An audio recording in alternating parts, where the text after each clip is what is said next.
आप सभी भक्तजनों का, सभी भागवतों का, सभी वैष्णवों का हार्दिक अभिनंदन, हार्दिक स्वागत है आज के ग्रंथराज श्रीमद् भागवतम महापुराण की कक्षा में। तो फर्स्ट नंबर का कैंटो है, पहला कैंटो, दूसरा चैप्टर, और वर्स नंबर 28 और 29। वासुदेव परा वेदा, वासुदेव परा मखाः, वासुदेव परा योगाः, वासुदेव पराः क्रियाः, वासुदेव परं ज्ञानं, वासुदेवं परं तपः, वासुदेव परो धर्मो, वासुदेव परा गतिः। अनुवाद और तात्पर्य जगत गुरु शील प्रभुपाद द्वारा। शील प्रभुपाद की जय। प्रमाणिक शास्त्रों में ज्ञान का परम उद्देश्य पूर्ण पुरुषोत्तम भगवान श्री कृष्ण है। यज्ञ करने का उद्देश्य उन्हें ही प्रसन्न करना है।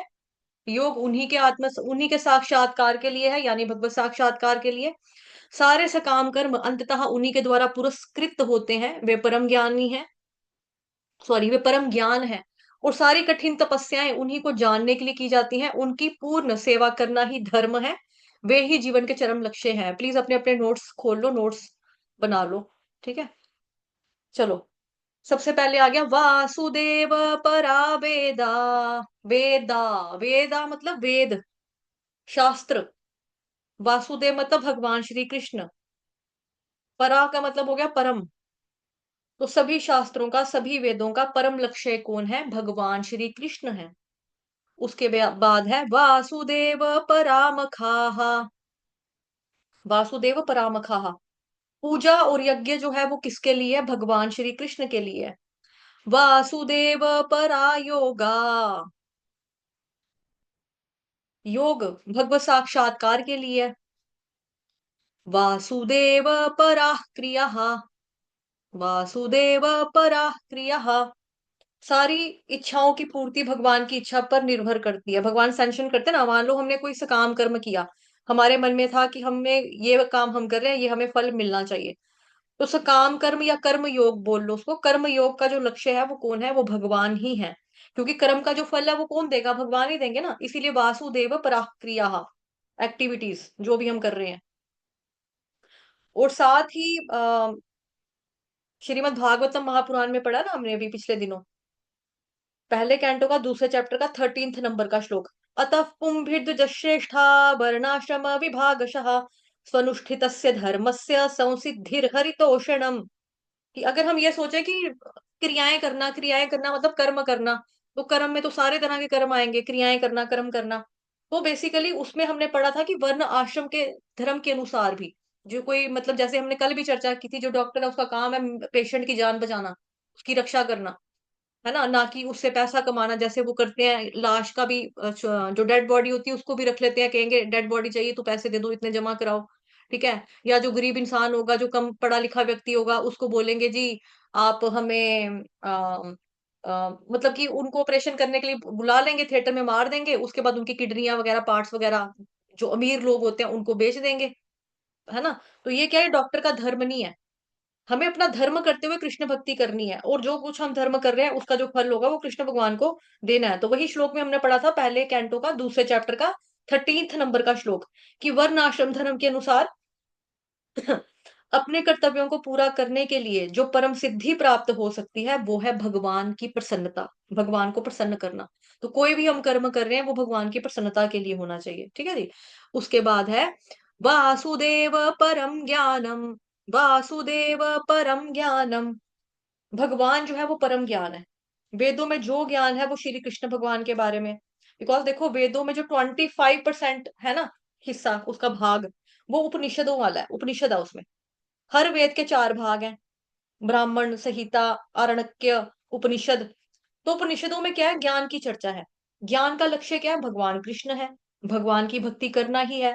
ऊपर ऊपर से जब हम पढ़ेंगे उपनिषदों को तो लगता है कि ज्ञान की बातें कर रहे हैं ये, बट बेसिकली अगर अंदरूनी तौर से देखा जाए तो वो भक्ति है। भक्ति को ही ज्ञान के रूप में प्रेजेंट किया है वहां पे। तो उपनिषदों में जो ज्ञान है वो भक्ति के बारे में है। और भक्ति कौन करता है? जो भक्ति योगी होता है। भक्ति किसके लिए करता है? कृष्ण भगवान के लिए करता है। बाकी जो देवी देवताओं के लिए की जाती है वो या तो कर्म कांड में आ जाएगा आपका, या फिर वो आ जाएगा आपका उपासना इत्यादि में। लेकिन भक्ति और के भक्ति जो होती है वो खाली विष्णु तत्व की होती है। ठीक है, कृष्ण भगवान की। और भगवान ने ये चीज ना 13 चैप्टर के 12 श्लोक में भी बताया है कि अध्यात्म ज्ञान नित्यं, कि अगर कोई मतलब उसमें भगवान बता रहे हैं, एतज ज्ञान मिति प्रोक्तम अज्ञानी यदतोन्यथा, कि इसके अलावा जो कुछ भी है ना, मतलब मेरी भक्ति के अलावा जो कोई भी ज्ञान है तो वो फिर अज्ञान ही है, वो ज्ञान नहीं माना जाएगा। अगर आपके पास कोई भी ज्ञान हो, कोई भी ज्ञान हो, लेकिन अगर उसमें कृष्ण के बारे में नॉलेज नहीं है, कृष्ण को आपने उसको जोड़ के नहीं रखा हुआ, तो आपका ज्ञान जीरो ही माना जाएगा, क्योंकि आपने कृष्ण नहीं रखे उसके अंदर। सेंटर हमेशा कृष्ण होना चाहिए। ठीक है। वासुदेव परम ज्ञानम। तो भगवत गीता, ये हम आएंगे जब तात्पर्य पढ़ेंगे तो उसके बारे में बताएंगे, लेकिन अभी स्टार्टिंग में बता देती हूँ कि भगवत गीता जब हम पढ़ा था, तो उसमें भगवत गीता के अनुसार ज्ञान के अनुशीलन के लिए 18 बातें बताई हैं, जो हम इसी में पढ़ेंगे अभी। आ, तात्पर्य में आएगा आगे ये चीज। ठीक है। भगवत गीता आज का जो श्लोक है उसके 3rd पैराग्राफ में आ जाएगा ये चीज, इसी श्लोक में। लेकिन जो भगवत गीता है 13 चैप्टर का, जैसे मैंने अभी रेफरेंस दिया 12th नंबर का श्लोक, तो 13 चैप्टर के 8 से लेके जो 12 तक के श्लोकाज हैं, उसमें टोटल 20 गुण बताए हैं जो ज्ञान को अंगित करते हैं, मतलब कि ज्ञान के अंग है वो 12, ये सॉरी 20 माने गए हैं। ठीक है। उसके बाद है वासुदेव परम तपः। तपस्या भी अगर करनी है तो किसके लिए करनी है? कृष्ण भगवान के लिए करनी है। सभी प्रकार के तपस्याएं कृष्ण के लिए हैं। और जो तपस्या भगवान के लिए नहीं होती वो या तो आसुरी, रजोगुणी, तमोगुणी ही मानी जाती है। इसके बारे में भगवान ने 17th चैप्टर के 18 और 19th नंबर के श्लोक में बताया। 18वें नंबर के श्लोक में भगवान रजोगुणी तपस्या के बारे में बता रहे हैं, और 19th नंबर के श्लोक में भगवान तमोगुणी तपस्या के बारे में जो है वो बता रहे हैं। उसके ऊपर भी हम आगे चर्चा करेंगे जब तात्पर्य में पढ़ेंगे। वासुदेव परो धर्मो। धर्म जो है, धर्म क्या होना चाहिए? हर एक का धर्म जो है, वासुदेव परो धर्म, परम धर्म का कौन है?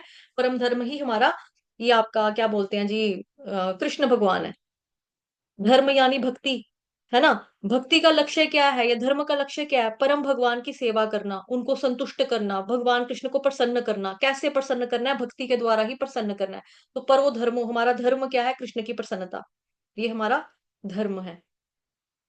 ये भी हमने पढ़ा था श्रीमद् भागवतम के पहले कैंटो के दूसरे चैप्टर के 6 नंबर के श्लोक में, आपने लर्न भी किया हुआ है।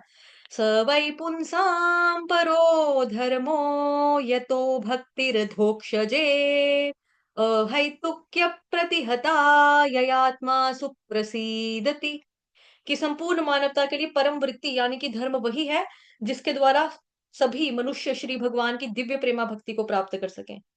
ऐसी भक्ति कैसी होनी चाहिए? निस्वार्थ और अखंड होनी चाहिए।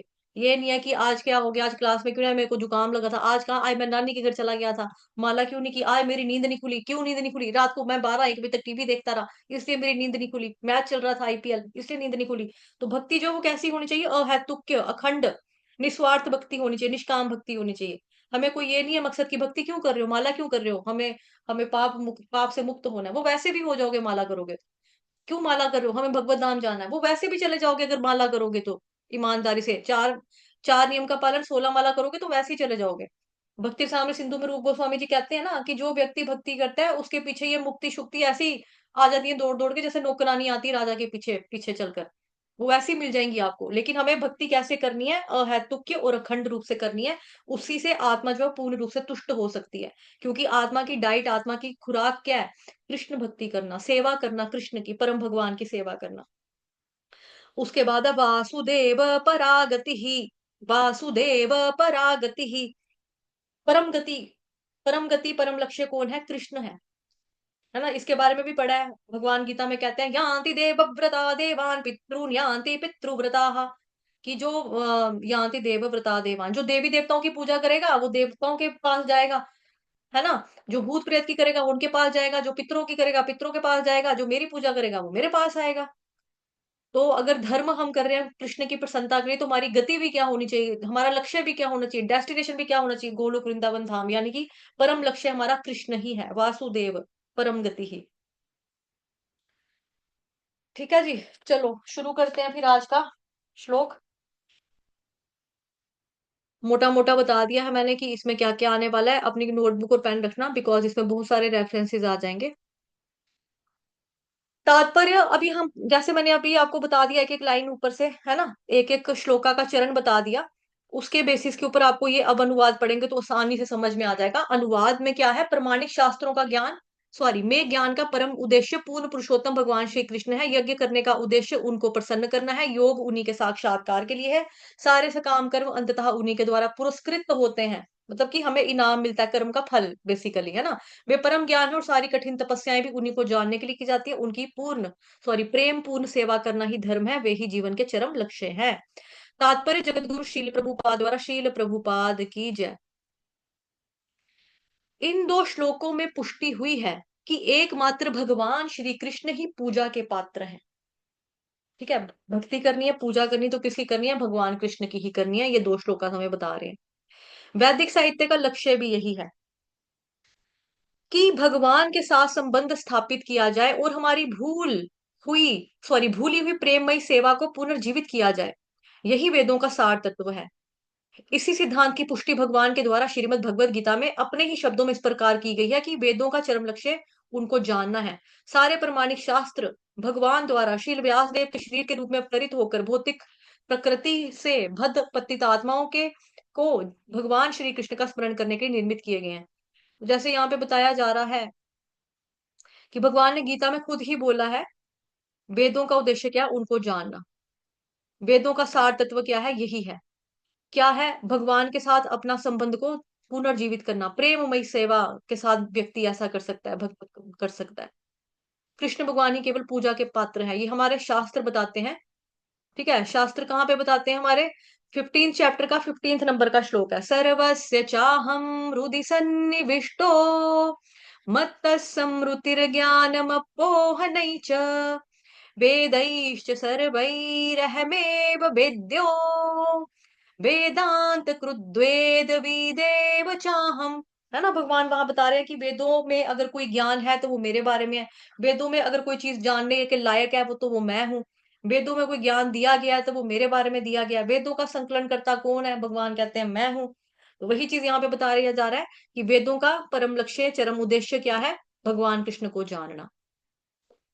अगर आपने सारे वेद पढ़ लिए लेकिन आपको भी यही नहीं पता लगा कि भगवान के बारे में ही बताया जा रहा है वहां पे, तो फिर कोई फायदा नहीं, फिर वो टाइम वेस्ट करना हो गया ना। सबकी कॉमेंट्रियां पढ़ रहे हैं, सब कुछ कर रहे हैं, सभी पढ़ी जा रहे हैं, लिखी जा रहे हैं, नोट्स बनाई जा रहे हैं, थोपियां कापियां पोथे बनाई जा रहे हैं, पता चले भगवान कौन है, वो भगवान तुम्हारे बड़े सारे हैं। नहीं, भगवान एक ही है, कृष्ण। ठीक है, सारे प्रमाणिक शास्त्र जो है इसके बारे में बताते हैं। कोई भी देवता भौतिक बंधन से मुक्ति नहीं दिला सकता। ठीक है, कोई भी देवता भौतिक बंधन से मुक्ति नहीं दिला सकता, क्योंकि देवता भौतिक वस्तुएं देकर और ज्यादा बंधन में डाल देते हैं हमको। हम मांगने चले गए, हमें ये दे दो जी, वो दे दो जी, उन्होंने दे दिया। देने के बाद क्या हुआ, हमारे ऊपर मतलब हमने क्या किया देने के बाद, हमने उस वस्तु का दुरुपयोग किया, मिसयूज किया, उसके बाद हमें कर्मा लगा, हम निचली योनियों में गए, पाप किए हमने। तो वो तो और ज्यादा भौतिक बंधन से में हमको फंसाने वाली बात होगी ना। वो देवी देवता भौतिक वस्तुएं देकर और ज्यादा बंधन में हमको डालते हैं, मुक्ति नहीं दिलवा सकते वो हमको, मुक्ति नहीं दिलवा सकते। जैसे मुक्ति, अमर हो जाऊं मैं, अमरता का वरदान मांगने गया वो आपका हिरण्यकशिपु, लेकिन उसने मुक्ति तो नहीं हो पाई ना उसकी, कैसे होगा, मतलब उसने तो बोला कि मैं मरूं ही ना, तो मुक्त कहां से होगा, मैं अमर रहना चाहता हूं, तो वो भी नहीं हो पाया। मुक्ति केवल भगवान कृष्ण विष्णु तत्व जो है वही दिलवा सकते हैं। यही समस्त वैदिक ग्रंथों का निर्णय है। सभी ग्रंथों का यही निर्णय है कि भौतिक बंधन से आपको देवी देवता नहीं छुड़ा सकते, नहीं मुक्ति दिलवा सकते। किया, ओके। समस्त वैदिक ग्रंथों का यही निर्णय है। सभी ग्रंथ, सभी वैदिक शास्त्र यही बात बताते हैं।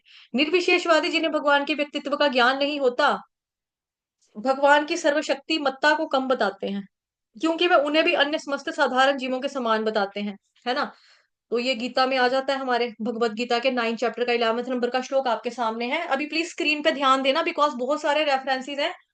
तो ध्यान से देखते रहेंगे स्क्रीन को साथ साथ में, और मैं बोल रही हूँ तो साथ साथ में लिखते भी रहना। श्रीमद् भगवत गीता 9 चैप्टर का 11 नंबर का श्लोक, जो आपने लर्न भी किया है।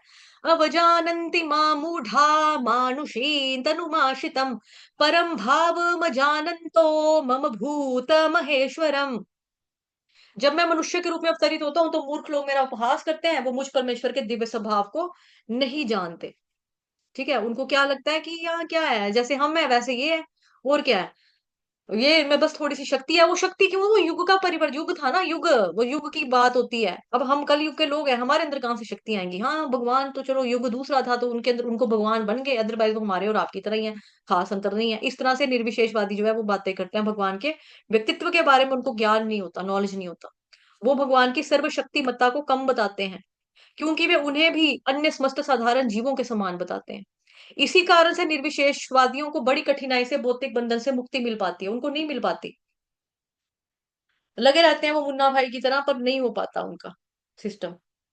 उसमें आता ना, बहु नाम जन्म नामन्ते ज्ञानवान माम प्रपद्यते, वही चीज होती है उनके साथ। उनको नहीं समझ में आता, अगर कोई पहुंच भी जाएगा बड़ा, फिर उसको आगे आगे आगे करता रहेगा, भक्ति करते करते करते करते कृपा होगी तो मुक्त हो पाएगा, अदरवाइज तो नहीं होने वाला।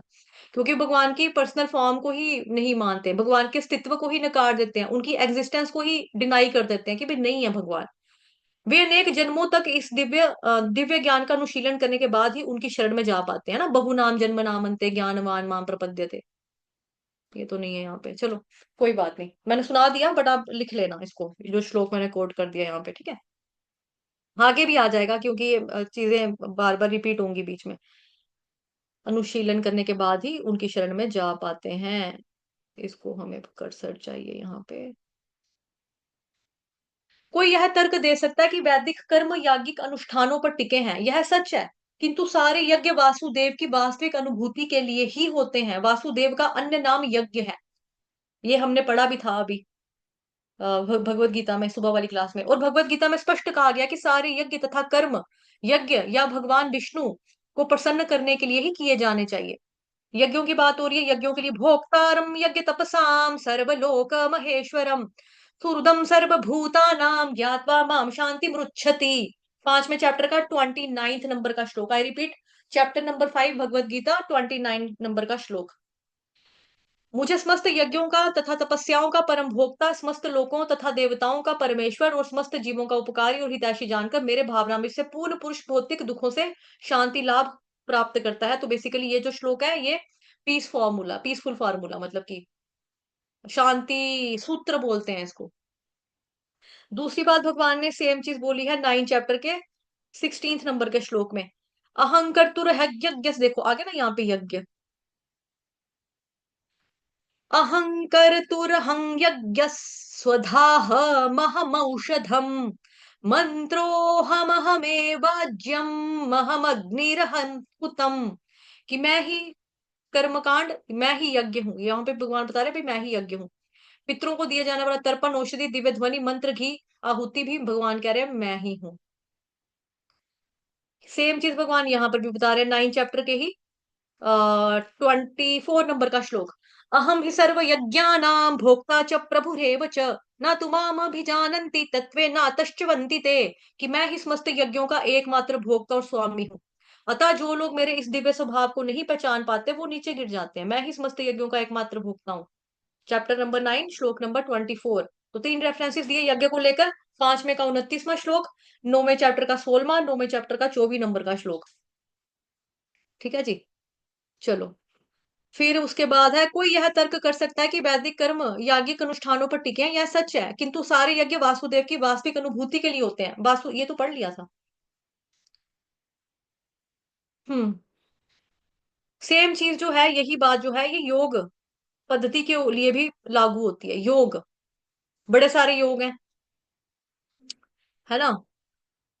योग का मतलब है परमेश्वर से संपर्क स्थापित करना। किंतु इस विधि में आसन, ध्यान, प्राणायाम जैसी शारीरिक क्रियाएं सम्मिलित रहती हैं और वे सब परमात्मा स्वरूप अंतर्यामी वासुदेव पर ध्यान करने के लिए केंद्रित होती हैं। परमात्मा साक्षात्कार तो वासुदेव का आंशिक साक्षात्कार है। यदि कोई इस प्रयास में सफल होता है तो उसे वासुदेव का पूर्ण साक्षात्कार होता है। किंतु अधिकांश योगी दुर्भाग्यवश शारीरिक विधि से प्राप्त योगिक शक्तियों के द्वारा विपथ हो जाते हैं। ठीक है, तो बेसिकली यहाँ पर क्या है, योग के बारे में बताया जा रहा है कि कोई भी योग अगर हो, उसमें भगवान की भक्ति जो है वो इनबिल्ट होती है। ये हमने पढ़ा है पहला कैंटो का, आपका सेकंड नंबर का चैप्टर भागवतम महापुराण का, और श्लोक नंबर 11, वदन्ति तत्त्वविदस्तत्त्वं यज्ञानमद्वयं ब्रह्मेति परमात्मेति भगवानीति शब्दते, कि परम सत्य को जानने वाले विद्वान या अध्यात्मवादी यानी तत्वविद इस अद्वय तत्व को ब्रह्म, परमात्मा या भगवान के नाम से जानते हैं, भगवान के नाम से पुकारते हैं। ठीक है, तो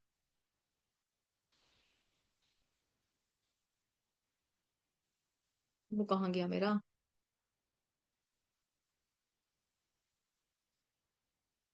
एक मिनट, मुझे निकालना पड़ेगा। Hare Krishna, canto one, chapter two, ये क्लोज हो गई थी शायद फाइल।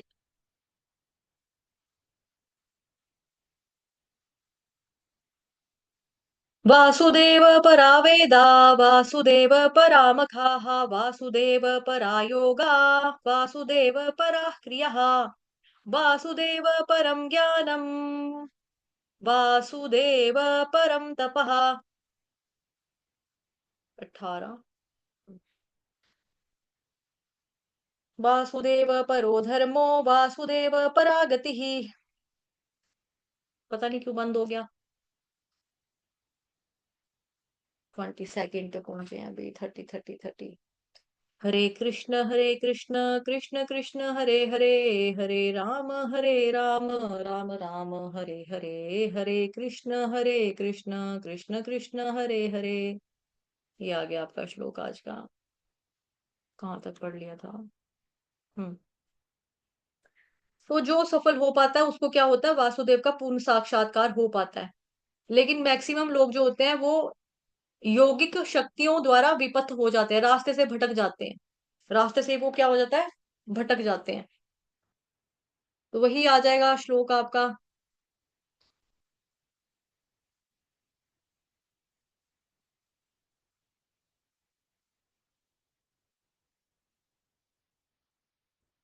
मैंने यहाँ लगाया नहीं, बट मैं चलो अनुवाद मैंने आपको बता ही दिया उसका, वही वाला। बहु नाम जन्म नाम अंते ज्ञानवान माम प्रपद्यते वासुदेव सर्वमिति स महात्मा सुदुर्लभ। ऐसे लोग दुर्लभ ही होते हैं जिनको भगवान जी के बारे में रियल नॉलेज हो पाता है, जो भगवान को भगवान मान के स्वीकार करके उनकी पूजा भक्ति में लगते हैं और भगवत धाम में जाते हैं, ऐसे दुर्लभ ही होते हैं।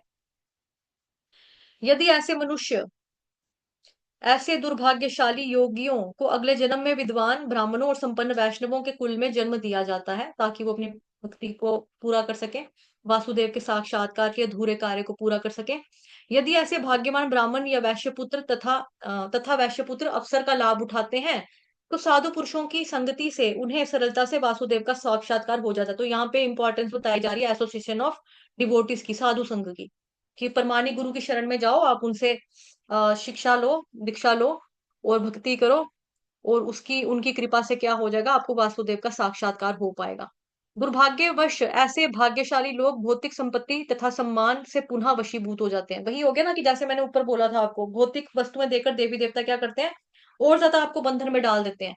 आपने उनकी पूजा की, मुझे ये चाहिए, वो अमीर बना देंगे आपको, आप अमीर बनोगे, आप ऐश मारोगे, गलत काम करोगे, लड़कियां रखोगे, ड्रग्स करोगे, शराब पी लोगे, मीट अंडा खाओगे, तो फिर पतन होने के चांस हो जाएंगे ना। तो वही चीज भी यहाँ पे बताई जा रही, दुर्भाग्यवश ऐसे भाग्यशाली लोग जिनको भौतिक संपत्ति मिली और सम्मान से उनको रिस्पेक्ट मिल गई समाज में, कि इतना अमीर है, इतने इसका पापा इतने रिच है, ये है वो है, तो उससे क्या होता है, वो और ज्यादा वशीभूत होकर जीवन के लक्ष्य को प्रैक्टिकली भूल जाते हैं कि मैं क्यों आया था। हाँ, मैं यहाँ क्या करने आया था, मेरा जन्म हुआ है भगवान की भक्ति करके भगवत धाम में वापस जाने के लिए। इस चीज को भूलकर वो क्या करता है, ऐशो आराम में लीन हो जाता है और अपना पतन कर लेता है। ज्ञान के अनुशीलन में भी यही बात लागू होती है। श्रीमद् भगवत गीता के अनुसार ज्ञान के अनुशीलन 18 बातें हैं। श्रीमद् भगवत गीता में ये बता रहे हैं कि 18 बातें हैं। ज्ञान के ऐसे अनुशीलन से मनुष्य क्रमशः अभिमान रहित, मद रहित, अहिंसक, सहिष्णु, सरल, गुरु भक्त, आत्म संयमी बन जाता है। ये सारी बातें 12 चैप्टर में भी हैं, 14 चैप्टर में भी हैं हमारे। ठीक है, और साथ ही बातें जो है 13th नंबर के चैप्टर में भी है, 16th नंबर के चैप्टर में भी है। अभी यहाँ पर जो है 13th नंबर का चैप्टर का निकाला है मैंने रेफरेंस, 8 से लेके 12 तक के श्लोक। वो मेन चीजें आपकी 8 से लेकर 11 तक के जो श्लोक है, यहां से लेकर यहां तक, 8 से लेकर 11 तक में, इसमें आपको 20 गुणों के बारे में बताया जा रहा है। ठीक है, 8 से लेकर 12 तक में ना आपको 20 गुणों के बारे में बताया जा रहा है, और जिसमें भगवान बता रहे हैं कि यही ज्ञान है, और अगर ये चीजें नहीं है तो फिर वो ज्ञान ज्ञान नहीं माना जाएगा, जो अगर ये बातें नहीं है तो ज्ञान के बेसिकली 13th चैप्टर के 8 नंबर के श्लोक से लेकर 12th नंबर के श्लोक तक ज्ञान के 20 अंगों का वर्णन किया है। सबसे पहला है अमानित्वम, यानी कि विनम्रता, सम्मान की अपेक्षा नहीं करना। फिर है अदम्भितम, दंभहीनता, प्रसिद्ध होने के लिए उत्सुक ना होना। अहिंसा, तो सबको पता है किसी को हार्म नहीं पहुंचाना, विपत्ति में नहीं डालना। शांति, सहिष्णुता, यानी कि आपके अंदर पेशेंस होना चाहिए, तिरस्कार और अपमान को सहने की। आर्जवम का मतलब हो गया सरलता, बिना किसी कूटनीति के स्पष्ट होना। आर्चोपासनम, प्रमाणिक गुरु महाराज की अपनी सेवा करनी, निस्वार्थ भाव से सेवा करनी। शौचम, पवित्रता, आंतरिक पवित्रता, मन की पवित्रता कैसे होगी, हरे कृष्ण महामंत्र का जप करके हो जाएगी। और बाहरी पवित्रता कैसे होगी, डेली स्नान करेंगे, नहाएंगे, धोएंगे, है ना, अपनी इंद्रियों को भगवान की सेवा में लगाएंगे। सर्वोपाधि विनिर्मुक्तम तत्परत्वेन निर्मलम ऋषिकेन ऋषिकेश सेवनम भक्ति रुच्यते, इस तरह से हो जाएगा। फिर बता रहे हैं स्थैर्यम, यानी कि दृढ़ता, स्थिरता, दृढ़ता, ये आध्यात्मिक जीवन की प्रगति करने के लिए दृढ़ संकल्प लेना।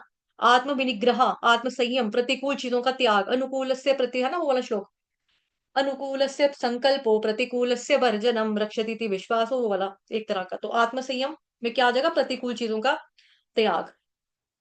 इंद्रार्थेषु वैराग्यम, इंद्र तृप्ति के विषयों का परित्याग करना। अहंकार एवच, मिथ्या अहंकार ना होना, स्वयं को शरीर ना मानना।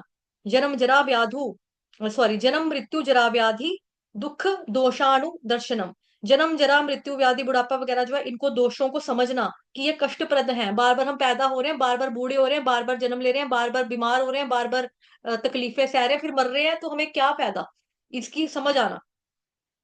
आसक्ति, इसमें बताया है आसक्ति, ये जो है यहाँ से पढ़ रही हूँ मैं, ठीक है, ये वाला यहाँ से एक साथ हाईलाइट कर दी, भी मैं यहाँ पहुंच गया, ठीक है। असक्तिर न भविष्यंक पुत्र दार गृहादिषु, वैराग्य, वैराग्य भी होना चाहिए। संतान, स्त्री, घर तथा अन्य वस्तुओं की ममता से मुक्ति होना, ठीक है। नित्यम च समचित्त, इसमें बताया जा रहा है अच्छी तथा बुरी घटनाओं के प्रति संभाव रहना। और कुछ अच्छा हुआ तब भी नॉर्मल रहो, उड़को नहीं, कुछ बुरा हो गया तब भी नॉर्मल रहो, ज्यादा हम अब दिल ही टूट गया, हम जी कर क्या करेंगे, हम मर ही जाते हैं, ऐसे भी नहीं करना। कुछ मिल गया, यस यस यस, ये पी हुर्रे हुर्रे, पार्टियां करना, ऐसी पार्टी करना, दारू वारू पीना, फिर अगले दिन उठना ही नहीं, वे ये सब भी नहीं करना। पार्टी के नाम पे कि आजकल जो लोग करते हैं, ऐसा नहीं करना, ठीक है। फिर हमने मई चान्य योगे न भक्ति व्यभिचारिणी, मेरे प्रति निरंतर अनन्य भक्ति। आगे ना भक्ति की बात, यहाँ पर भगवान क्या बता रहे हैं, मई, मई का मतलब हो गया मेरी, मेरी भक्ति, मेरी चानन्य योगेन, भक्ति योग करना है, कौन सा, चा अनन्य, मतलब कि किसी और की भक्ति में नहीं जाना, मतलब किसी और के तरफ नहीं जाना। अनन्य भाव से मेरी भक्ति करनी, मेरी भक्ति करनी अनन्य भाव से, मेरे प्रति निरंतर अनन्य भाव से, जिसमें आप डिस्टर्ब ना हो, इसका मतलब ये है, ठीक है। अविक्षेपित ध्यान से भक्ति करनी। फिर है विविक्त देश से, विविक्त देश से वित्व मरितर जन संसिद्धि, यानी कि एकांतवास करना, भक्तों की संगति में रहना। एकांतवास का मतलब ये हो गया यहाँ पे कि भक्तों की संगति में रहना है, लेकिन जो अभक्त लोग हैं उनसे दूर रहना, ठीक है। फिर यहाँ पे लास्ट लाइन में भगवान क्या बता रहे हैं,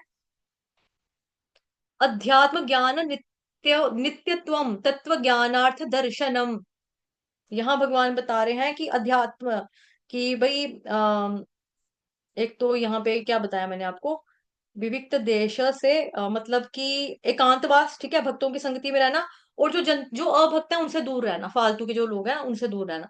फिर है अध्यात्म ज्ञान नित्यम, आत्म साक्षात्कार की महत्ता को स्वीकारना, कि हाँ हम इसी के लिए आए हैं, आत्म साक्षात करने के लिए, भगवत साक्षात करने के लिए, उसकी क्या इंपॉर्टेंस है उसको कबूल करना, मानना।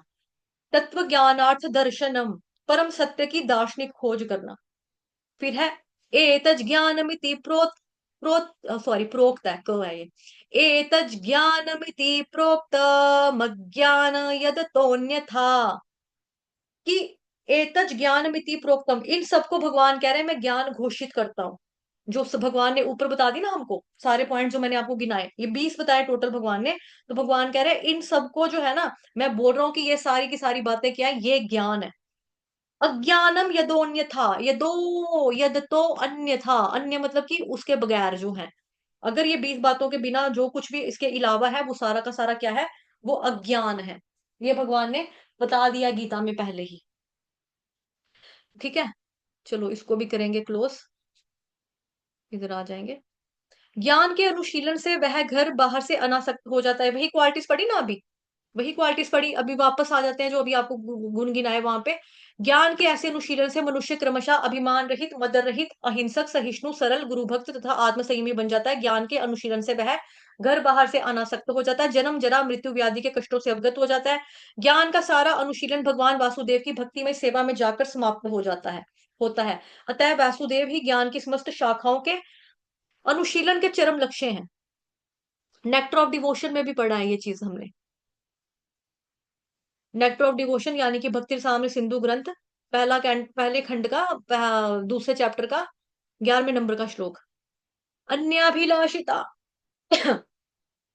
अन्याभिलाषिता शून्यम ज्ञान कर्मादनावृतम अनुकूलेनु कृष्णानुशीलनम भक्ति रुच्यते। किस, बाकी जितनी भी अभिलाषा है वो जीरो हो जाए। अभिलाषा रखनी है तो एक ही रखनी है। अभिलाषा कौन सी होनी चाहिए, सिर्फ कृष्ण की होनी चाहिए। ज्ञान कर्म आदि से अनावृत होकर कृष्ण की भक्ति का अनुशीलन करना ही क्या है, उत्तम भक्ति कहलाता है। वही चीज यहाँ पर भी आ गया।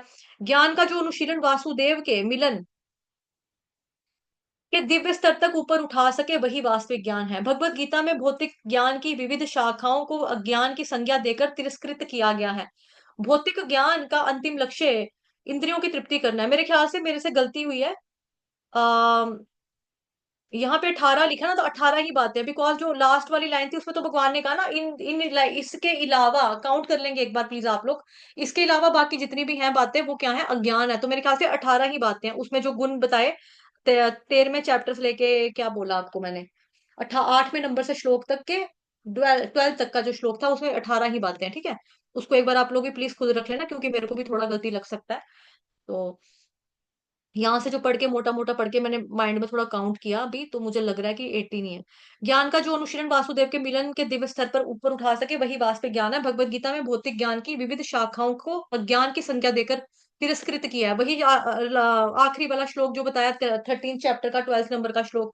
इसके अलावा जो कुछ भी है वो सारा अज्ञान है। तो भगवान ने बाकी ज्ञान की अलग अलग जो ब्रांचेज हैं उसका भगवान ने क्या कर दिया, खंडन कर दिया, तिरस्कार कर दिया। भौतिक ज्ञान की विविध शाखाओं को अज्ञान की संज्ञा देकर, जो अलग अलग शाखाएं हैं भौतिक ज्ञान की, अलग अलग ब्रांचेस है, उसको भगवान ने क्या नाम दिया, अज्ञानता का नाम देकर भगवान ने उसको ठोकर मार दी, ठुकरा दिया। ठीक है, भौतिक ज्ञान का अंतिम लक्ष्य क्या है, इंद्रियों की तृप्ति करना, सेल्फ ग्रेटिफिकेशन के लिए भौतिक ज्ञान का अंतिम लक्ष्य। अच्छा, बच्चा स्कूल जा रहा है, स्कूल जाकर क्या करेगा, बड़ा हो जाएगा, बड़ा होकर क्या करेगा, पैसा कमाएगा, पैसा कमा कर क्या करेगा, शादी करेगा, शादी करके क्या करेगा, वो बच्चे पैदा करेगा, बच्चों को सेटल करेगा, ऐश मारेगा अपनी, और क्या करेगा। तो क्या हो गया, भौतिक ज्ञान का चरम लक्ष्य इंद्रियों की तृप्ति करना, जिसका अर्थ हुआ भौतिक जीवन को दीर्घ बनाना, और इस प्रकार तीनों तापों का जारी रखना। क्योंकि इसके लिए व्यक्ति पाप भी करता है। पाप का हमने कल भी एग्जाम्पल देखा था, दो एग्जाम्पल बताए थे मैंने आपको, कि जैसे डॉक्टर होते हैं, उनका काम है पेशेंट की जान की रक्षा करना, बचाना, उसकी हिफाजत करना। तो मेरठ में एक रैकेट पकड़ा गया डॉक्टर्स का, एक नामी अस्पताल का, कि वहां पे वो क्या करते थे, पेशेंट को ऑपरेशन करके उसकी किडनियां बेच देते थे और घर वालों को लाश देते थे, ये आपका पेशेंट इतना कमजोर था, ये तो झेल ही नहीं पाया, ऑपरेशन ही झेल नहीं पाया, हम क्या करें। पहले साइन करवा लेते हैं कि हम अपनी मर्जी से ऑपरेशन करवा रहे हैं, अगर हमारे पेशेंट को कुछ हुआ तो हम जिम्मेदारी लेते हैं, डॉक्टर को कुछ नहीं कहना, उसका कोई कसूर नहीं होगा, पहले लिख कर देते हैं। पेशेंट मर जाता है, फिर कहते हैं कि उसकी किडनियां निकाल लेते हैं और उसको घास फूस से भर देते हैं, पट्टियां पुट्टियां कर देते हैं, इसको मत खोलना, अंदर से पानी निकलेगा, अगर गंदा हो जाएगा, स्मेली पानी निकल आएगा बाहर। लोग भी कहते हैं हाँ ठीक है, ज्यादा देर तक बॉडी को रखना भी मत, ज्यादा देर नहीं रखना घर में, फटाफट संस्कार कर देना। वो कहेंगे हाँ ठीक है, गरीब लोग हैं, अनपढ़ लोग हैं, नहीं पता लगता लोगों को, जो बॉर्डर के ऊपर होते हैं, है ना। तो उनका काम है कि अपनी मातृभूमि की रक्षा करना। वहां पर अगर वो किसी उग्रवादी को, आतंकवादी को बॉर्डर पार करवा रहे हैं कुछ पैसों के लिए, तो वो देश के साथ गद्दारी करना हो गया, देशद्रोही हो गया ऐसा इंसान, तो वो गलत है, अपनी ड्यूटी का नहीं कर रहा। तो वो ऐसे पाप कर्म क्यों कर रहा है? अपने भौतिक जीवन को और दीर्घ बनाने के लिए, कि मैं लंबा जीऊं, ऐशो आराम से जीऊं। इस तरह से उसकी जिंदगी में तीन ताप जो है वो जारी रहते हैं। त्रिताप। त्रिताप क्या क्या है आपके? आध्यात्मिक, भौतिक क्लेश, आध्यात्मिक क्लेश। तीसरा कौन बताएगा? आदि दैविक।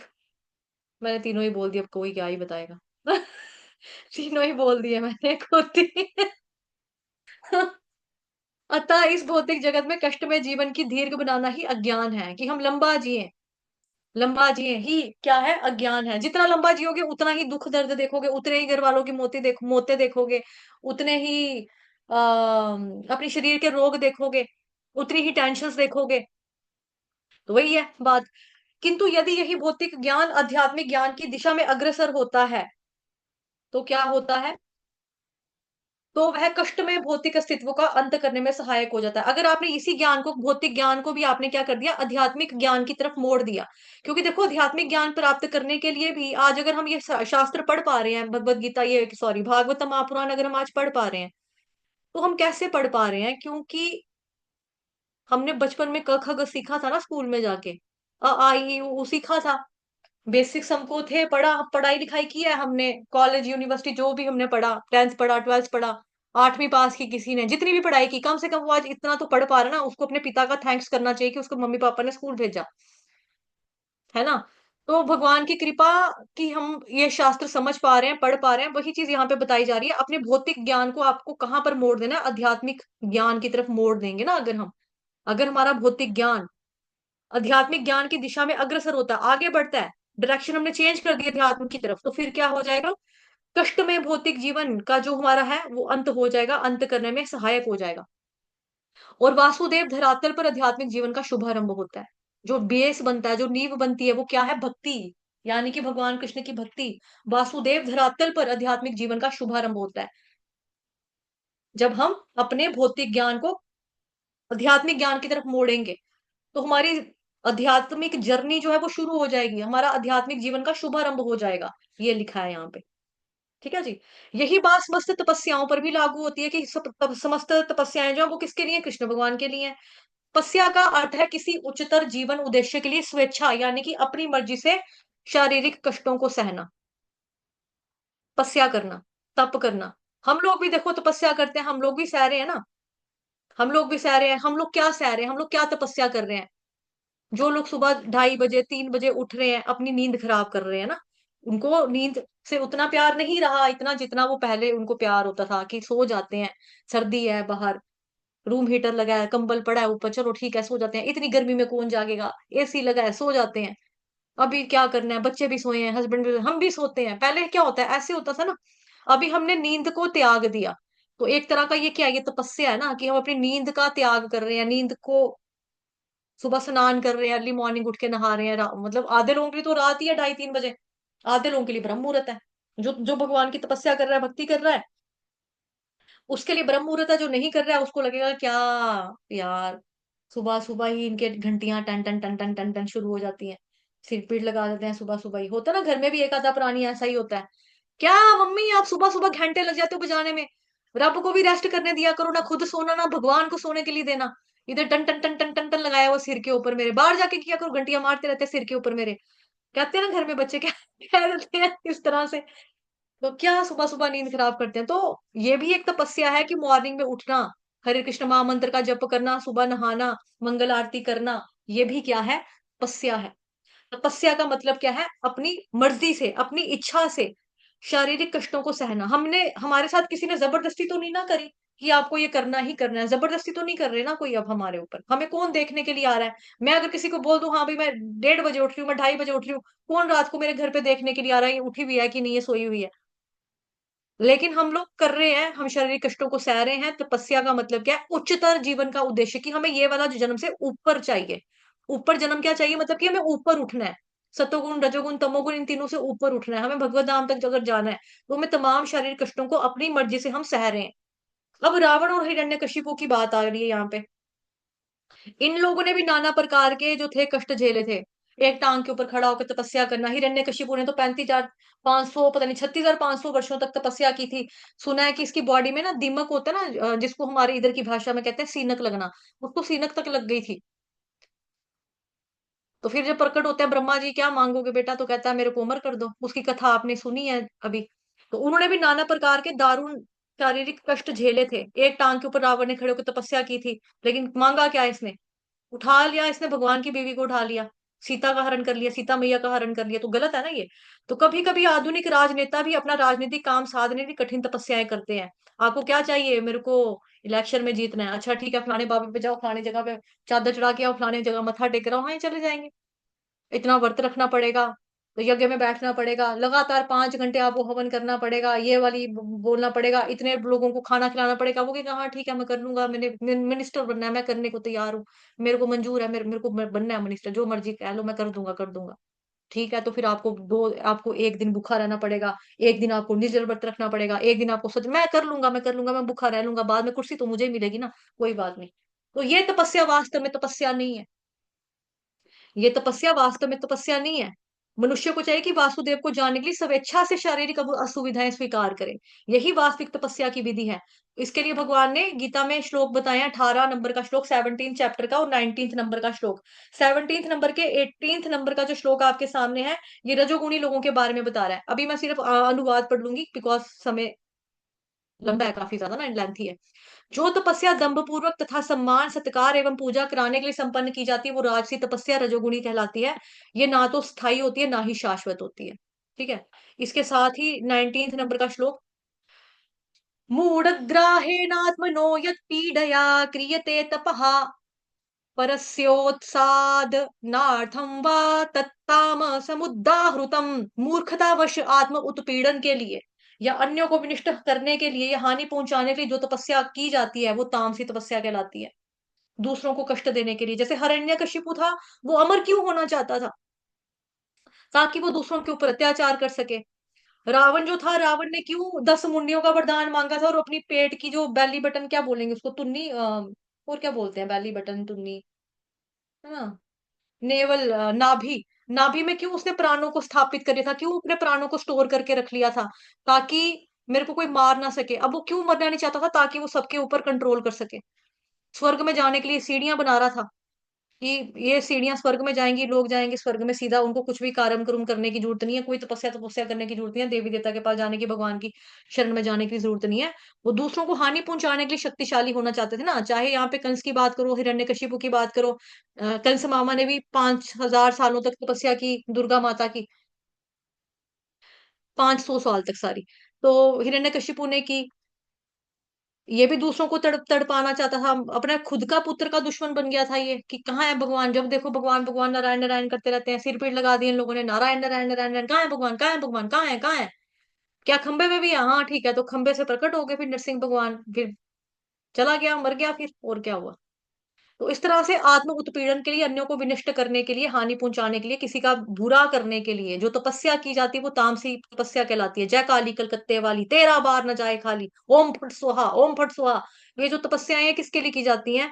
जादू टूने टोटके के लिए की जाती हैं। शमशान भैरव, काल भैरव, अघोरी तपस्या जो करते हैं, नंगे हो जाते हैं, वहां पे जाकर पूरा शमशान घाटों में जाकर पूरी भस्म भस्म लगा लेते हैं। किसी भूत को बाहर निकालेंगे, जो पता लगेगा कोई कुआरा मरा है, कोई ऐसे मरा था ये लड़का, है ना, कोई तो उसको कंट्रोल कर लेंगे, उसको काबू में, उसकी मतलब कि पकड़ लेंगे, उससे अपना मतलब निकालेंगे, ताकि कोई उनके पास आएगा, गौरी बाबा मेरा काम करा के दो, कहा हाँ ठीक है, एक मुर्गा लगेगा, एक बकरा लगेगा, और ये एक शराब की बोतल लगेगी, ये चीजें लेकर आना, और तुम मैं तेरा काम कर दूंगा। क्या करना है? उसका एक्सीडेंट कराना, कोई बात नहीं, उसकी टांगे तुड़वानी, कोई बात नहीं, उसको जान से मरवाना, मेरी ये भूत जाएगा, भूत जाकर करके आएगा। तो ऐसी तरह की जो तपस्या है, वो तामसिक कहलाती है। क्यों? आत्म उत्पीड़न के लिए, अन्यों को कष्ट देने के लिए, अन्यों को हानि पहुंचाने के लिए, है ना। ऐसे आप देखते भी हो, बंगाली बाबा के कई पोस्टर लगे होते हैं जगहों जगहों पे। बंगाली बाबा मिले जामा मस्जिद के पीछे, गली नंबर 4, मकान नंबर 12, वहां पे खून के आंसू रोने वाले, दुआ भी तकदीर बदल सकती है, किया कराया वापस, वशीकरण, प्रेमिका को वापस लेकर आए। इस तरह से हानि पहुंचाने की जो तपस्याएं की जाती है, वो तमोगुणी तपस्याएं, तामसी तपस्याएं कहलाती हैं। और साथ ही हमने रजोगुणी तपस्या के लिए भी पढ़ा, कि जो तपस्याएं अपना कि भाई मेरी वाही वाही हो जाए, वाह कितना अच्छा यज्ञ किया है, उसमें मेरे को प्रसिद्धि हो जाए, तो ऐसी कामनाएं करना, ये क्या है? ये तपस्या, वास्तविक तपस्याएं नहीं कहलाती हैं, रजोगुणी तमोगुणी कहलाती हैं। लेकिन अगर आपकी तपस्या में कृष्ण के लिए तपस्या आप कर रहे हो, भगवान वासुदेव के लिए तपस्या कर रहे हो, विष्णु तत्व के लिए तपस्या कर रहे हो, तो वो तपस्या अपने आप को आप तपा रहे हो, सुबह उठ रहे हो, रात को रात को सो रहे हैं, दिन में खाना कम खा रहे हैं, है ना? खाना कम खाना, सोना कम, बातें कम, प्रजल्पा कम, टीवी कम देख रहे हैं, बाहर लोगों के साथ फालतू में घुल मिल नहीं रहे हैं, घूम नहीं रहे हैं, फिल्में देखने नहीं जा रहे, थिएटरों में नहीं जा रहे हैं। तो ये सारी तपस्याएं आप कर रहे हो, अपनी मर्जी से कर रहे हो, अपनी स्वेच्छा से कर रहे हो, और कृष्ण के लिए कर रहे हो। तो ये सारी तपस्याएं आपकी क्या मानी जाएंगी? कृष्ण भगवान के लिए तपस्या जो है, ये मानी जाएंगी। रजोगुण और तमोगुण से जीवन के कष्टों का कभी भी अंत नहीं हो सकता, हो ही नहीं सकता, क्योंकि आपको और ज्यादा उसमें डाल देंगी ना, इसीलिए। तो केवल सत्व गुण ही जीवन के तीनों तापों को कम कर सकता है। भगवान कृष्ण के माता पिता के रूप में प्रख्यात वासुदेव और देवकी के पुत्र, देवकी ने वासुदेव को पुत्र के रूप में प्राप्त करने के लिए तपस्या की थी। तो खुद कृष्ण भगवान जी के जो मम्मी पापा वसुदेव और देवकी, है ना, इन लोगों ने क्या किया? भगवान कृष्ण को, कृष्ण भगवान मतलब अपने पुत्र के रूप में पाने के लिए उन्होंने घोर तपस्या की थी। भगवान कृष्ण जो है समस्त जीवों के जनक है, भगवत गीता 14.4 चैप्टर में बताया गया है। सर्वयोनिषु कौन्तेय मूर्तयः सम्भवन्ति याः तासां ब्रह्म हत्योनिर अहम बीजः प्रदः पिता। हे कुंती पुत्र, तुम ये समझ लो कि समस्त प्रकार की जीव योनियां इस भौतिक प्रकृति में जन्म द्वारा संभव है, और उनका बीज प्रदाता मैं हूँ। अब ये नहीं हम कह सकते ना, यहाँ पर ये क्यों श्लोका कोट कर दिया प्रभुपाद जी ने, यहाँ पर क्यों रेफरेंस दिया है? बिकॉज कोई ये ना सोचे कि है कृष्ण भगवान को तो मम्मी पापा ने पैदा किया ना, उनके भी तो मम्मी पापा थे, तो उससे कृष्ण भगवान जी से पहले मम्मी पापा थे, तो इसका मतलब उनसे पहले सृष्टि होगी ना, तभी करके तो कृष्ण भगवान के मम्मी पापा ने पैदा किया। पर ऐसा नहीं है। हमने क्या पढ़ा कि सभी का बीज प्रदः पिता मैं हूँ। सृष्टि बनने से पूर्व अगर कोई था तो वो भगवान था। भगवान उनसे पहले के हैं। अतः वे समस्त जीवों में आदि पुरुष है। गोविंदम आदि पुरुषम तमहम भजामि। वे ही समस्त भोक्ताओं में आदि भोक्ता है। भोक्तारम यज्ञ तपसाम। इसके हमने 3 3 श्लोक देखे ऑलरेडी, है ना? इसके हमने श्लोक देखे हैं, 5वें चैप्टर का देखा आपने, शायद बता ही दिए हैं आपको पहले से, है ना? बता दिए। अतएव उन्हें कोई उत्पन्न करने वाला पिता नहीं हो सकता, जैसा कि अज्ञानी लोग सोचते हैं। तो वसुदेव ने और देवकी माता ने घोर तपस्या से प्रसन्न होकर भगवान कृष्ण ने उनका पुत्र बनना स्वीकार कर लिया। अतएव यदि कोई तपस्या करनी है तो ज्ञान की पराकाष्ठा वासुदेव को चरम लक्ष्य बनाकर ही की जानी चाहिए। वासुदेव आदि भगवान श्री कृष्ण है, जैसा कि पहले कहा जा चुका है कि आदि भगवान असंख्य रूपों में अपना विस्तार करते हैं। रूपों का ऐसा विस्तार उनकी विविध शक्तियों द्वारा संभव हो पाता है। उनकी शक्तियां भी अनेकानेक है। गुणता में उनकी अंतरंगा शक्ति श्रेष्ठ होती है और बहिरंगा शक्तियां निकृष्ट होती हैं। अंतरंगा, बहिरंगा, परा अपरा, इसके बारे में हमने ऑलरेडी पढ़ा। Bhagavad Gita chapter number 7 verse number 4 से लेके 6 में उन्होंने क्रमशः परा तथा अप्रकृति परा तथा अपरा प्रकृति के बारे में कहा है, 4 से लेके 6 तक में। तो 7 चैप्टर का श्लोक नंबर 4। भूमिरापानलो वायु खम मनो बुद्धिरेव च अहंकार इति यम में भिन्ना प्रकृतिरुष्टधा। कि पृथ्वी जल वायु अग्निकाश मन बुद्धि अहंकार, अहंकार जो है ये 8 प्रकार से विभक्त मेरी भिन्ना यानी कि अपरा प्रकृतियां हैं। उसके बाद 5वें नंबर का श्लोक, यानी कि ये जो शक्ति बताई है। ओके, फिर आ गया अपरेयमित स्वन्या प्रकृतिम विद्धि में पराम जीव भूता महाबाहो ययेदम धारते जगत। है महाबाहु अर्जुन, इसके अतिरिक्त मेरी एक अन्य पराशक्ति है जो उन जीवों से युक्त है जो इस भौतिक अपरा प्रकृति के विधनों साधनों का विदोहन कर रहे हैं। तटस्थ शक्ति के बारे में आ गया कि जो यूज कर रहे हैं, ठीक है, जो यूज कर रहा है। फिर आ गया छठा श्लोक, सारे प्राणियों का उद्गम इन दोनों शक्तियों में है। मतलब भगवान ने एक बताई भौतिक शक्ति, एक बताई आध्यात्मिक शक्ति। वो जो जीवात्मा है वो आध्यात्मिक और भौतिक दोनों है, बिकॉज जल पृथ्वी वायु अग्निकाश मन बुद्धि अहंकार से उसकी बॉडी बनी है, ठीक है। और आपका जो आत्मा है उसकी, वो आध्यात्मिक है। तो जो जीवात्मा है वो भौतिक आध्यात्मिक दोनों से बना है। तो पहला वाला श्लोक में हमने पढ़ा भौतिक, दूसरे वाले में पढ़ा आध्यात्मिक, तीसरे वाले में तटस्थ शक्ति के बारे में आ गया कि वो दोनों से बना है, ठीक है।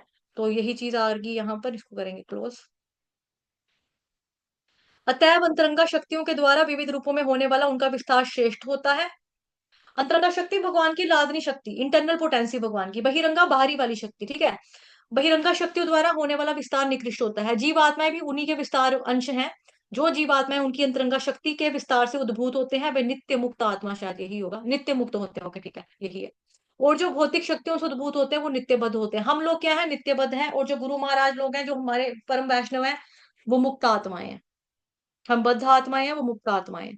अतएव ज्ञान तप त्याग कर्म का सारा अनुशीलन हम पर पड़ने वाले प्रभावों को बदलने के लिए किया जाना चाहिए। अपराशक्ति का मतलब भौतिक शक्ति, पराशक्ति का मतलब आध्यात्मिक शक्ति, तटस्थ शक्ति का मतलब जीवात्मा। अब जीवात्मा के ऊपर यहाँ पे बताया जा रहा है कि जो जीवात्मा है ना, वो डिसाइड कर सकती है, क्योंकि यहाँ लिखा है जीवात्मा उन्हीं के विस्तार है, अंश है। तो जो जीवात्मा है उनकी अंतरंगा शक्ति के विस्तार से उद्भूत होती है।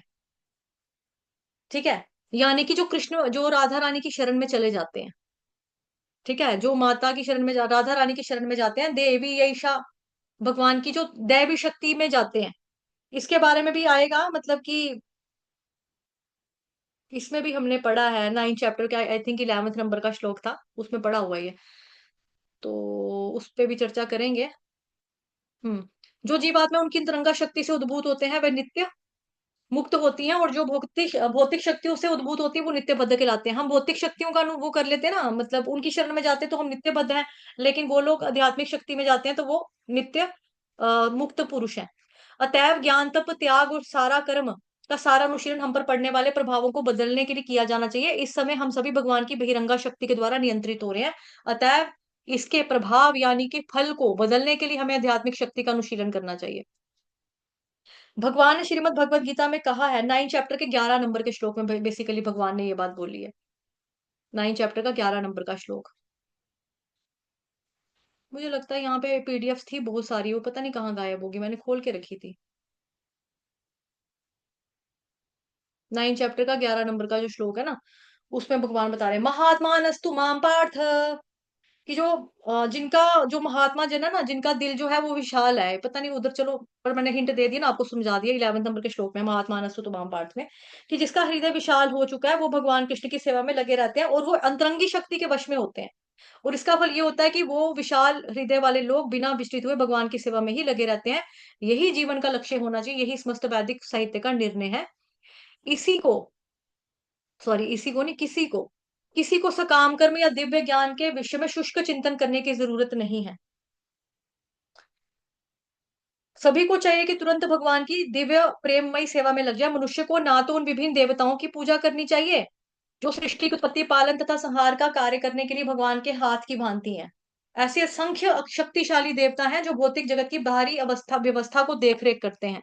तो कल भी हमने उदाहरण देखा था, जल का देवता है ना, वरुण देवता, फिर इंद्र देवता बारिश का देवता, उसके बाद सूर्य चांद वाले देवता, है ना, हर एक कार्य के लिए अलग अलग देवी देवता, कार्तिकेय सेनापति, defence minister, Yamraj ji placement officer, Saraswati माता एजुकेशन एंड फाइन आर्ट्स का डिपार्टमेंट। तो ऐसे करके हमें वो जो है भगवान जी के हाथ की तरह काम कर रहे हैं, भगवान की सेवा कर रहे हैं, तो हमें उनकी शरण में नहीं जाना चाहिए। उसके बारे में 7 चैप्टर के, ये अब आ गया 19 नंबर का श्लोक, ये तो चलो छोड़ो अब इसको, इसकी अब कोई जरूरत नहीं है, इसको काट देते हैं।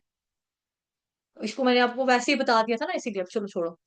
7 नंबर का जो 20 नंबर का श्लोक है, काम कृतज्ञाना प्रपद्यन्ते अन्य देवता तम तम नियमास्थाय प्रकृत्या नियता स्वया, कि जिनकी बुद्धि भौतिक इच्छाओं के द्वारा मारी गई वो देवी देवताओं की शरण में जाते हैं, अपने अपने स्वभाव के अनुसार पूजा विशेष और विधि विधानों का पालन करते हैं। भगवान कह रहे हैं जिनकी इच्छा भौतिक इच्छाओं के द्वारा, सॉरी जिनकी बुद्धि भौतिक इच्छाओं के द्वारा मारी गई है, वो लोग जाते हैं। अंतवतु फलंते शाम, की जो देवी देवताओं की शरण में जाते हैं, पूजा करते हैं कि हमें कुछ मिल जाए, उससे उनको जो फल मिलता भी है ना, उसकी सीमा लिमिट होती है, वो क्षणिक होते हैं, टेम्पररी होते हैं, परमानेंट नहीं होते हैं। तो देवताओं की पूजा करने वाले देवलोक को जाते हैं, मेरी पूजा करने वाले मेरे परम धाम पे आते हैं, मेरे धाम को प्राप्त होते हैं। यान्ति देवव्रता देवान् पितॄन् यान्ति पितृव्रताः यान्ति भूतानि यान्ति भूतेजा यान्ति मद्याजिनोऽपि माम्, जो देवी देवताओं की पूजा करते हैं वो उनके बीच में जन्म लेंगे, जो पितरों की करते हैं वो पितरों के पास जाएंगे, भूतों की उपासना करने वाले भूत के बीच में जन्म लेंगे, मेरी पूजा करने वाले मेरे साथ ही निवास करेंगे। ये भगवान गीता में बता रहे हैं सारा। तो फिर अक्लमंदी किसमें भगवान की पूजा करनी चाहिए, बिकॉज अगर हम भगवान की पूजा करेंगे तो क्या होगा, हमें परम गंतव्य मिलेगा। परम गंतव्य यानी कि वासुदेव परागति ही। तो हमें टेम्पररी प्रसन्नता नहीं चाहिए ना, हमें परमानेंट चाहिए सुख। चलो जी। सृष्टि की उत्पत्ति पालन देवता बहुत भारी, ठीक है, वासुदेव सहायकों के समान है, यहाँ तक कि ब्रह्मा जी, ओके। यहाँ तक कि ब्रह्मा जी शिव जी की गणना भी देवताओं में होती है, किंतु भगवान विष्णु या वासुदेव तो सदा दिव्य पद पर रहते हैं। यद्यपि वे भौतिक जगत के सत्वगुण को स्वीकार करते हैं, किंतु फिर भी वे समस्त भौतिक गुणों से परे रहते हैं। तो भगवान जो है वो तीनों गुणों से ऊपर है, परे हैं, सत्वगुण रजोगुण तमोगुण इनसे पूरे परे हैं। वो शुद्ध सत्व में रहते हैं हमेशा। निम्नलिखित उदाहरण से यह बात स्पष्ट हो जाएगी। एक बंदी गृह में बंदी होते हैं, ठीक है, एक जेल खाना कैद खाना, या जेल या कैद खाना, वहां पे बंदी होते हैं, मतलब कि कैदी होते हैं। और बंदी गृह के व्यवस्थापक भी होते हैं, ताला मारने वाले, एसएचओ हो गया, सपाटे हो गए, है ना, नॉर्मल एएसआई, सब इंस्पेक्टर, ये सब भी होते हैं वहां पे। और सपाटे भी होते हैं, जिसको बोला जाएगा सपाटों को क्या, सपाटा ही कहते हैं हमारे यहाँ तो, मतलब कि नॉर्मल, क्या बोलेंगे उसको, सपाटे को और क्या कहते हैं, मुझे ख्याल नहीं आ रहा यार। सपाटे को और क्या कहते हैं, किसी को पता है सपाटे को क्या कहते हैं? Constable, yes constable. कांस्टेबल भी होता है जो ताला तुला मारता है, ठीक है। किंतु बंदी यानी कि जो कैदी है, और जो अरेंज कर रहा है वहां पे, रोटी दे रहा है लोगों को खाने के लिए, जो कैदी वहां पे खाना दे रहा है उनको, किसी कैदी की आपस में लड़ाई होगी तो उसको अलग कर दिया, छुड़ा दिया, लड़ाई झगड़ा इनका सुलझाया जाकर, है ना। कोई बीमार हो गया तो डॉक्टर का इंतजाम जेल में लाकर कर दिया कि इसको बेचारे को देखो। तो इस तरह से बंदी भी अंदर है, जेल के अंदर बंदी भी है, कैदी भी है, और जो उनके लिए चीजों का व्यवस्थाएं कर रहा है वो भी है। और दोनों राजा के नियमों से बंधे होते हैं, यानी कि सरकार के अंडर है। लेकिन यदि कभी कभार राजा जो है वो खुद बंदी गृह में आता है, खुद जेल में आ गया चक्कर लगाने के लिए, तो वह बंदी गृह के नियमों से बंधा नहीं होता। ऐसा नहीं है कि राजा अगर जेल के अंदर आया चक्कर मारने के लिए तो उसको बोलेंगे आइए आइए आज आप यही खाना खाइए, आओ जेल के अंदर चलो, थोड़ा सा देखो जेल के अंदर रहकर कैसा फील होता है, एक कमरे के अंदर दो दो कैदी जब लेटते हैं तो कैसा अनुभव होगा, बिना पंखे के लेटना पड़ेगा, तो आओ राजा जी आप महसूस करो। उनके नियमों से वो परे होता है। अपनी मर्जी से वो आ सकता है राजा, अपनी मर्जी से जा सकता है, किसी को खाना दिया नहीं दिया, मिला नहीं मिला, है इसको खाना दे दो, इसकी क्या प्रॉब्लम है, इसको क्यों पकड़ा हुआ है, इसने ऐसे किया, चलो इसको छोड़ो, इसको चांस दे दो, माफ करो, उसको जाने दो। राजा चाहे तो छोड़ भी सकता है, उसकी अपनी मर्जी है। राजा नियमों के परे होता है, उसके ऊपर लागू नहीं होते कि अब तो जेल में आना पड़ेगा, जेल की रोटी खानी पड़ेगी, जेल का पानी पीना पड़ेगा, वो बाध्य नहीं है। उन नियमों को फॉलो करने के बाध्य नहीं है राजा।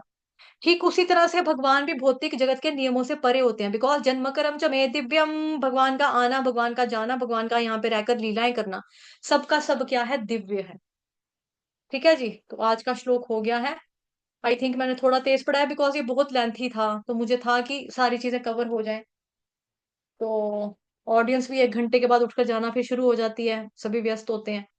चलिए, वाञ्छाकल्पतरुभ्यश्च कृपा सिन्धुभयेव च पतितानां पावनेभ्यो वैष्णवेभ्यो नमो नमः। अनंत कोटि वैष्णव वृंद की जय, जगत गुरु शील प्रभुपाद की जय, श्री कृष्ण चंद्र भगवान की जय, ग्रंथराज श्रीमद् भागवतम महापुराण की जय, श्रीमद् भगवद गीता यथारूप की जय, आज के आनंद की जय, आप सभी भक्तों की जय। कल हम पढ़ेंगे ये वाला श्लोक, 30 श्लोक। ये छोटा ही है, ज्यादा लेंथी नहीं है, जल्दी खत्म हो जाएगा, बस इतना सा ही है ये, कुछ चंद लाइन्स ही हैं इसकी। ठीक है, कल हम इसके बारे में चर्चा करेंगे। धन्यवाद आप सभी भक्तजनों का। हरे कृष्णा, कल मिलते हैं फिर।